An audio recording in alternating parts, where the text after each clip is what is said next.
உள்ளதை உள்ளதென்றும் இல்லதை இல்லதென்றும் சொல்லுங்கள் என்று சொன்ன நம் கருணாமூர்த்தியான இயேசு கிறிஸ்துவின் திருநாமத்தினாலே உங்கள் அனைவரையும் நான் வாழ்த்துகிறேன். உங்கள் அனைவருக்கும் ஹாப்பி ஒன் மோர் இயர். ஹல்லேலூயா. இன்னும் ஒரு ஆண்டு வாழ்த்துக்கள். புதிய ஆண்டு வாழ்த்துன்னு சொல்கிறத விட இது கொஞ்சம் நல்லா இருந்த மாதிரி இருந்தது. ஹல்லேலூயா. ஏன்னா 2 நாளைக்கு அப்புறம் அது அவ்வளோதான், பழசாயிடும். ஒரு வாரத்துக்கு மேலே யாரையாவது நீங்கள் விஷ் பண்ணுவீங்க, ஹாப்பி நியூ இயர் சொல்ல மாட்டீங்க. 10 நாளைக்கு அப்புறம் அது பழசாயிடும். அதனால் அது நிரந்தரம் அல்ல. இன்னும் ஒரு ஆண்டை கர்த்தர் நமக்கு கொடுத்தார். அதற்காக நாம் வாழ்த்துக் கொள்வோம். ஹல்லேலூயா. இந்த உலகம் முழுவதும் கொண்டாடி கொண்டிருக்கிறது. இனமத வேற்றுமை இல்லாமல் அனைவரும் கொண்டாடி கொண்டிருக்கிறார்கள். எனக்கு கொஞ்சம் ஆச்சரியமாக இருந்தது. ஏன்னா இன்னைக்கு எல்லாருமே கோலம் போடுறாங்க, ஓடுறாங்க, வராங்க. ஆனால் பேச்சு வேறு மாதிரி இருந்தது. ஆனால் இன்றைக்கி எல்லோரும் நம்ம கூட சேர்ந்து கொண்டாடுறாங்க. அது கொஞ்சம் சந்தோஷமாக இருந்தது. நானும் பார்த்தேன். ஏப்ரல் மாதம் 1ஆம் தேதி ஹாப்பி, சித்திரை 1ஆம் தேதி அப்படின்னு யாரும் கத்துற மாதிரி நான் பார்க்கவே இல்லை. அந்த மாதிரி யாருமே விஷ் பண்ணல. இல்லையா? அதுதானே புதிய வருஷம் மற்றதுக்கெல்லாம் சொன்னாலும் இன்றைக்கி பார்த்தா எல்லா இடத்துலையும் ஒரே கொண்டாட்டமும் இதுவுமா இருக்குது. ஸோ நியாயமாக ப்ராக்டிக்கலாக என்னன்றதுல மக்கள் தெளிவாக தான் இருக்காங்க. அதையும் காட்டிலும் தெளிவாக இருப்பவர்கள் நாம். ஹல்லேலூயா. ஆகையால் எல்லோரும் கொண்டாடி கொண்டிருந்தாலும் நாம் ஆயத்தமாகி கொண்டிருக்கிறோம். இது ஆயத்தத்தின் ஒரு வேலை. இது கொண்டாடுகிற வேலை அல்ல, இந்த வருடத்திற்கான ஆயத்தத்தின் வேலை. இந்த வருஷம் நான் எப்படி நினச்சிருக்கேன், ஒருவேளை நான் வீடு வாங்கிட்டேன், ஒருவேளை நான் கார் வாங்கிட்டேன், ஒருவேளை நான் நினச்ச மாதிரி அந்த வேலை எனக்கு கிடச்சிட்டா, ஒருவேளை இப்படி தான் நம்ம பிளான் பண்ணுறோம். ஒருவேளை ஜீசஸ் வந்துட்டா அப்படின்னு யாராவது யோசிச்சிங்க? யாரும் யோசிக்கிறது இல்லை. இன்றைக்கி அந்த மாதிரி யாருமே திங்க் பண்ணுறதே இல்லை. நியூ இயர் இதில் இந்த வருஷம் இயேசு கிறிஸ்து வந்துட்டா அப்படின்றதே யோசிக்கவே மாட்டேங்குது. ஆனால் நம்ம அதை யோசிப்போம் தான் நான் இன்னைக்கு அதை குறித்து உங்களோடு பகிர்ந்து கொள்ளலாம் என்று மத்தேயு எழுதின நற்செய்தி நூலிலே 25ஆம் அதிகாரம், அதில் நம்ம 1லிருந்து 13 வசனங்களில் நம்ம ஒரு சில காரியங்களை பார்க்கலாம்.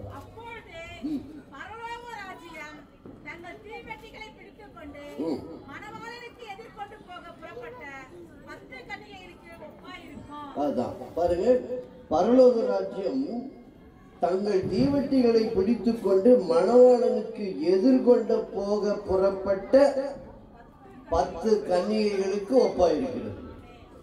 அப்ப எது பரலோக ராஜ்யம் எதுக்கு ஒப்பாயிருக்கிறது? தீவட்டிக்கு ஒப்பா இல்ல, தீவட்டி எடுத்து செல்லுகிற கன்னிகைகளுக்கு ஒப்பாயிருக்கிறது. 10 பேரா இருந்தாலும் அதுல 5 பேர் ரிஜெக்ட் ஆயிட்டாங்க. ஏன்? அந்த 5 பேருக்கு என்ன இல்லை? புத்தி இல்லை. 5 பேருக்கு புத்தி இல்லை. அதனால அந்த 5 பேர் புத்தி உள்ளவர்களும் 5 பேர் புத்தி இல்லாதவர்களுமா இருந்தார்கள். நாம் எந்த 5 பேரில் இன்றைக்கு இருக்கிறோம்? அதான் கேள்வி. இன்றைக்கு நம்முடைய இந்த கொண்டாட்டத்தில், மகிழ்ச்சியில், இந்த வேளையில், இந்த ஆரம்ப நிலையில், ஆயத்த நிலையில் நான் எந்த 5 பேரில் ஒருவராக இருக்கிறேன்? அந்த ஆயத்தத்தை நான் கொண்டவனாக இருக்கிறேனா, கொண்டவளாக இருக்கிறேனா?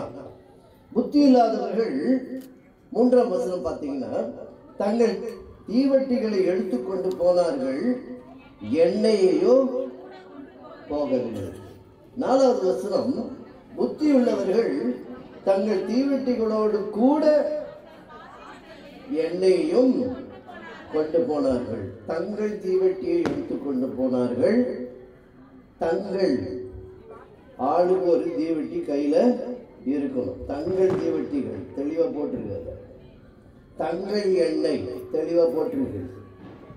நாம் ஆயத்தமாகும் போது நாம் கையில் அதையெல்லாம் வைத்திருக்க வேண்டும். தங்கள் தீவட்டிகள் அப்படின்னு தெளிவா எழுதியிருக்கு. அதனால தங்கள் தீவட்டி என்பதை நாம் பார்த்துக் கொள்ள வேண்டும். தங்கள் பாத்திரத்தில் எண்ணெய் என்பதை நாம் அறிந்து கொள்ள வேண்டும். மணவாளன் வர காத்திருக்கிறோம் என்பதையும் மறந்துவிடக் கூடாது. எண்ணெய் மிகவும் முக்கியம் என்பதையும் நாம் மறந்துவிடக் கூடாது. ஆகையால் நடு ராத்திரியிலே மணவாளன் வர தாமதித்த போது அவர்கள் எல்லாரும் நித்திய மயக்கமடைந்து தூங்கிவிட்டார்கள். 5 பேர் தூங்கினாங்களா 10 பேர் தூங்கினாங்களா? 10 பேரும் தான் தூங்குவாங்க. உறங்குவது தவறில்லை, 10 பேரும் உறங்கலாம். 10 பேர் தூங்கினார்கள். ஆனால் சத்தம் எல்லோருக்கும் கேட்டது. தூங்கியவர்களாகிய 10 பேருக்கும் கேட்டது. சத்தம் கேட்ட நிலையில் நாம் இன்றைக்கு கூடியிருக்கிறோம். நமக்கு மாத்திரமே அந்த சத்தம் கேட்டது.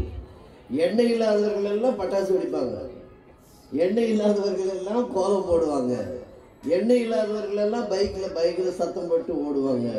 எண்ணெயோடு இருக்கிற நாம் மாத்திரம்தான் சத்தம் கேட்டவர்களாக இருக்கிறோம். ஹல்லேலூயா. மணவாளன் வருகையின் சத்தம் கேட்கும்.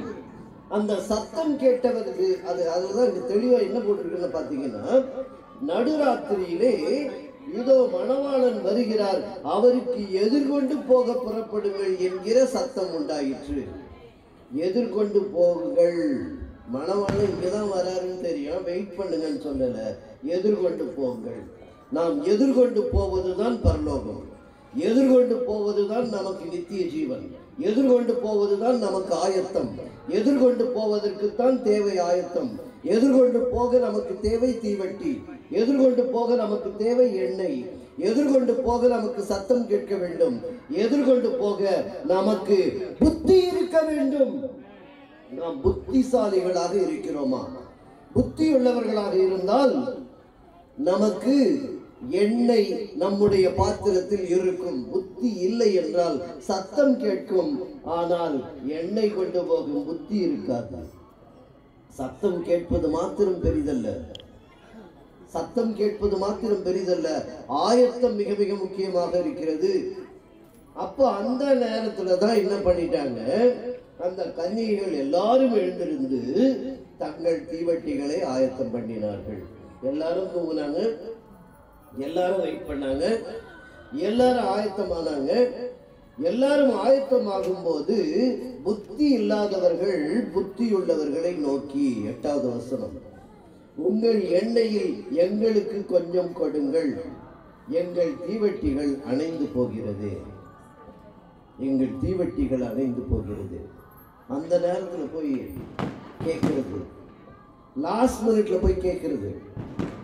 ஆயத்தம் இல்லாதவர்கள் கடைசி நேரத்தில் டென்ஷன் ஆகிற ஒரு சூழ்நிலைக்கு ஏன் வருகிறோம் என்றால், நாம் ஆயத்தமாக இல்லை என்று அர்த்தம்.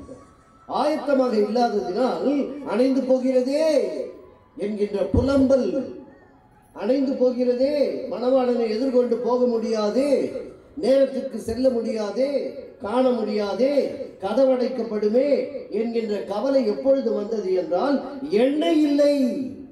எண்ணெய் கொண்டு போகாமல் போனால் மற்றவர்களிடம் நாம் கெஞ்சி நிற்க வேண்டிய சூழ்நிலைக்கு தள்ளப்படுவோம், மற்றவர்களிடம் போய் கேட்க வேண்டிய நிலைமைக்கு தள்ளப்படுவோம்.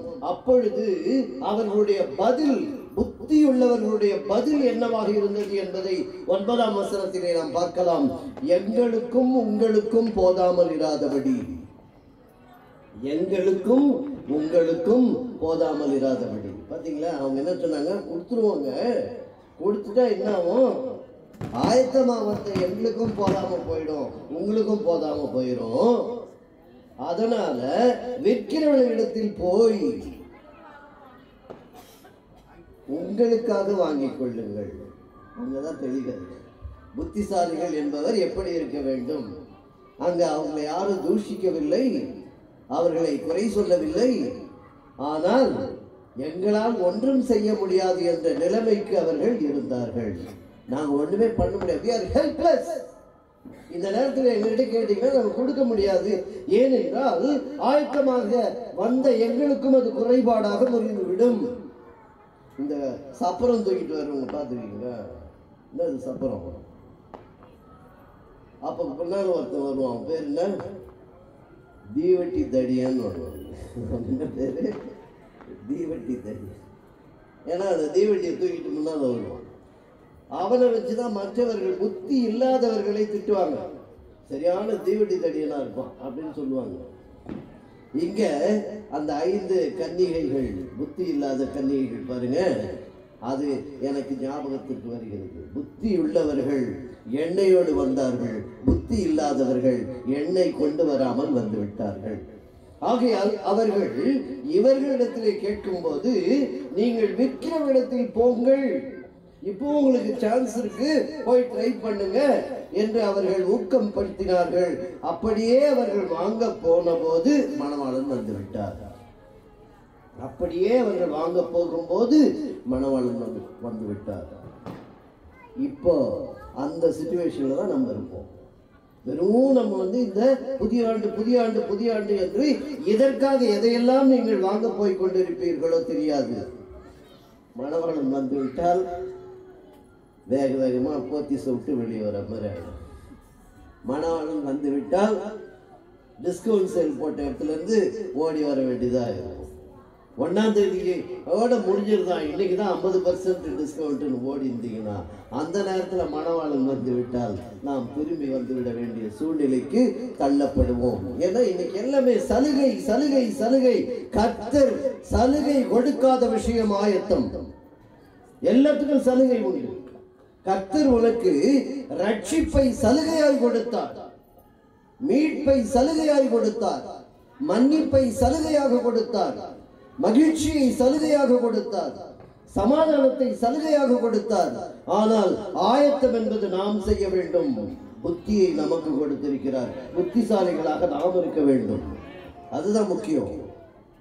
அவர் எல்லாவற்றையும் சலுகை. இன்னைக்கு அப்படிதான் போச்சு, எது எடுத்தாலும் சலுகை. ஒன்று வாங்கினா ஒன்று ஃப்ரீ, இது வாங்கினா அது ஃப்ரீ. இன்னும் கொஞ்ச நாள்ல 3 பேர் செத்தா ஒரு ஆம்புலன்ஸ் ஃப்ரீன்னு சொல்லுவாங்க, தெரியல, இருக்கும், வரும். இன்னும் கொஞ்ச நாள் அப்படி ஆகும். டிஸ்கவுண்ட் சைடு பெரிய போர்டே வரும், அமரர் ஊர்தி இலவசமாக வேண்டும் என்றால் 3 பேர் சாவுகள் அப்படின்னு சொன்னாலும் சொல்லணும். எது சலுகை நமக்கு? கர்த்தரை விடவா, ரட்சிப்பை விடவா? இன்றைக்கு நாம் பெற்றிருக்கிற சலுகை, இன்றைக்கு இங்கே அமர்ந்து நன்மைகளை நினைத்து பார்க்கிறோமே, அதை விட பெரிய சலுகை ஒன்றுமில்லை. அதை இழந்து போனவர்கள் அநேகர் உண்டு. கடந்த வருடம் இருந்தவர்கள் இல்லை, இந்த வருடம் அநேகர் மருத்துவமனையில் இருக்கலாம். ஆனாலும் கிருபையாய் நம்மை கொண்டு வந்திருக்கிறார் என்றால் ஆயத்தத்திற்கு இது நம்மை தகுதிப்படுத்துகிறார் என்று அர்த்தம். நாம் ஆயத்தத்திற்கு உள்ளாக வேண்டும். எவ்விதமாய் ஆயத்தப்பட வேண்டும் என்பதுதான் முக்கியம். ஆகையால் தான் அங்கே வாங்க போன போது மணவாளன் வந்து விட்டார். ஆயத்தமாய் இருந்தவர்கள் அவரோட கூட கல்யாண வீட்டிற்குள் கதவு அடைக்கப்பட்டது. கதவு அடைக்கப்படும். கதவு என்பது மிக முக்கியமான ஒரு காரியம். நம்ம வேதத்திலே கதவு என்று வரும்போது இயேசு கிறிஸ்து என்ன சொன்னாரு? நானே வாசல். ஆங்கில வேதாந்தத்தில் I am the door. கதவே நான் தான் என்று சொல்லுகிறேன். இதோ வாசற்படியில் நின்று கதவே கதவை தட்டுகிறது என்றால் அது நம்முடைய கதவு தான். ஹல்லேலூயா. நாம் செல்ல வேண்டிய கதவு நம் வீட்டு கதவை தட்டுகிறது என்றால் அது ஒரே கதவு, இயேசு என்னும் கதவு. ஹல்லேலூயா. அது மட்டுமல்ல, இதோ திறந்த வாசலை உங்களுக்கு முன்பாக வைக்கிறேன், ஒருவனும் அதை எத்தனை பார்த்தீங்களா? திறந்து வைப்பது. அவருடைய கதவை திறந்து வைக்கிறார். உன்னுடைய வீட்டின் கதவு திறந்திருந்தாலும் உள்ளே வர மாட்டார். தட்டி கொண்டு வெளியே நிற்கிற ஒரே கர்த்தர் இயேசு கிறிஸ்து. உடனே அப்படியே திறந்து வீட்டுக்குள்ளே எது வரும்? நம்ம ஆண்டவர் அப்படி இல்லை. He is a decent God. ரொம்ப அழகான ஒரு நல்ல நாகரிகம் தெரிந்த அற்புதமான ஒரு கடவுள். யாரையும் வற்புறுத்துகிறவர் அல்ல, யாரையும் நிர்பந்தப்படுத்துகிறவர் அல்ல. நம்மிடம் எல்லாவற்றையும் கொடுத்து நீயாக முடிவு செய். ஏனென்றால் உனக்கு புத்தியை கொடுத்திருக்கிறேன். அவரே ஞானம்.